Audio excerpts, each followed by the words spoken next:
Welcome to Charge Passing training for physicians, mid-levels, and clinical staff. Before we start, I'm going to review some key points in regards to charge passing. The first extremely important point is that all charts must be pulled from the appointment schedule in EMR.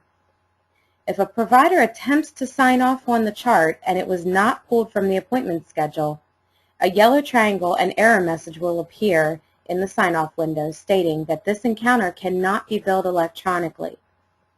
If this happens, the provider must cancel out of the sign-off screen, go back to the appointment schedule, and double-click to pull the encounter from the schedule. The second point is in regards to documenting in the assessment and plan.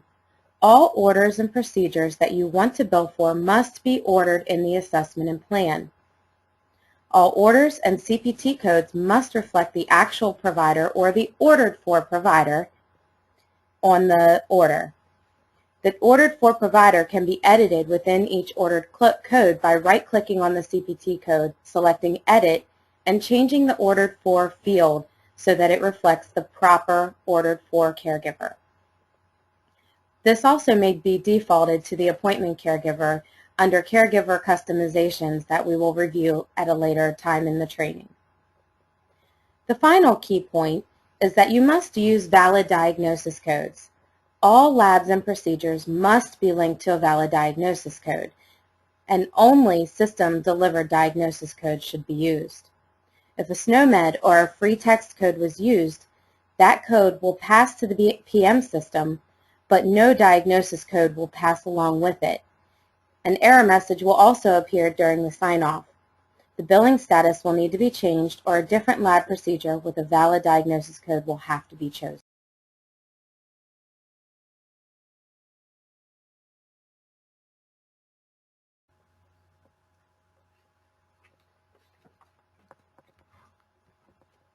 For the next piece, we will discuss the sign-off window options.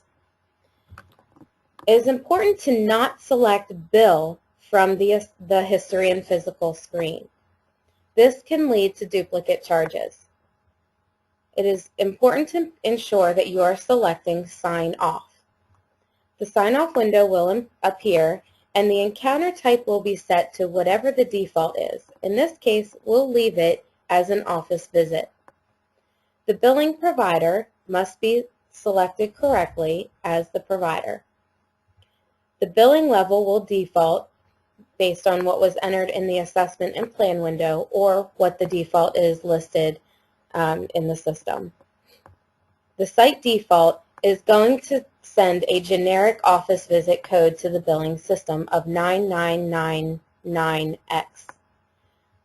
If an office visit was performed, it's important to click on the drop-down and select the appropriate code from the drop-down list. In this case, I'm going to select a 99212. If I leave it as the default, that is an incorrect code and must be adjusted by the billing staff.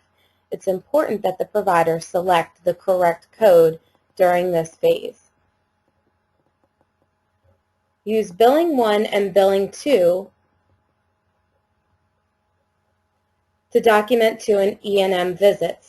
If the patient was seen for a well visit and a sick visit at the same time, you would be able to select both of those using the same process as you did that I displayed in the Billing 1.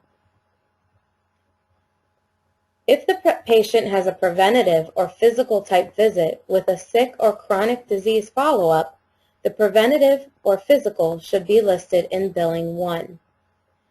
Billing modifiers will be added by the billing staff and the posters and are not required at this stage. Review the billing details. Click on the dollar signs to toggle between green and gray. Gray means that it is not billable. If I want to make all of these billable, I would need to click on the dollar sign so that it shows up as green. If I'm not billing for the blood work, then I will leave them as gray.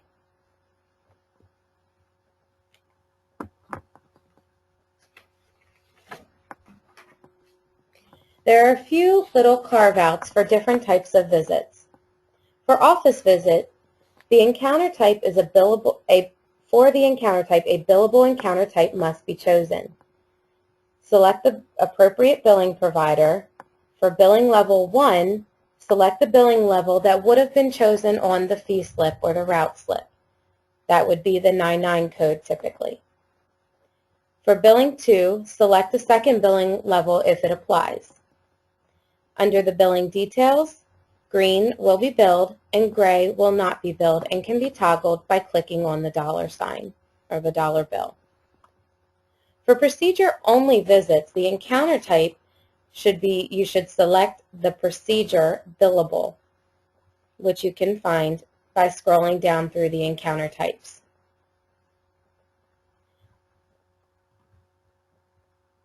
Select the appropriate billing provider, and for billing level 1, you will select 0 no E&M charge because it was a procedure-only visit.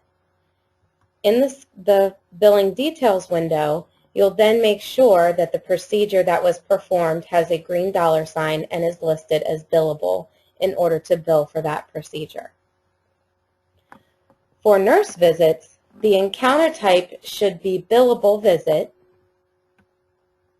based on the type of visit that it is. For example, if it's an allergy injection, I would select the allergy shot billable.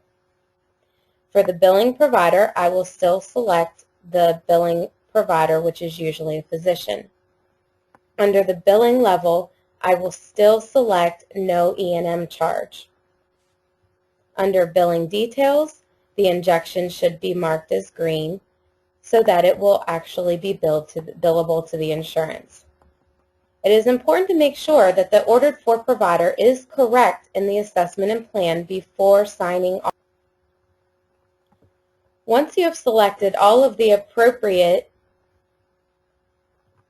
options, which I'm going to set these back, you will click on OK, and that will sign off on the chart.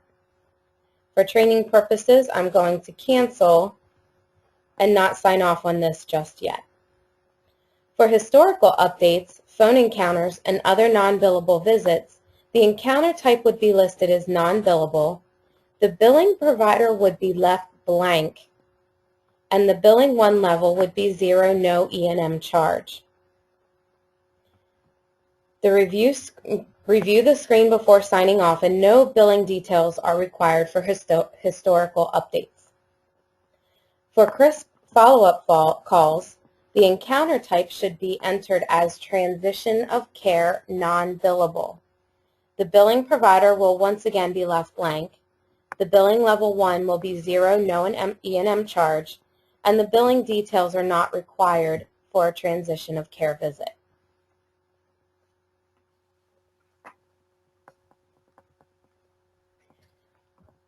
Once all of those have been completed and sign-off is completed,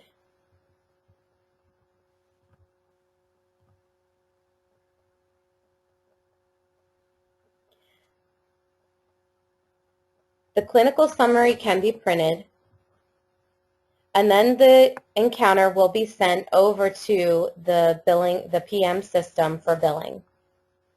Sign-off is what generates that charge to pass over into the PM system. This is one more reason why it is critical for providers to review their charts and sign off in a timely manner. The charges will not be billed until they are passed over to the PM system.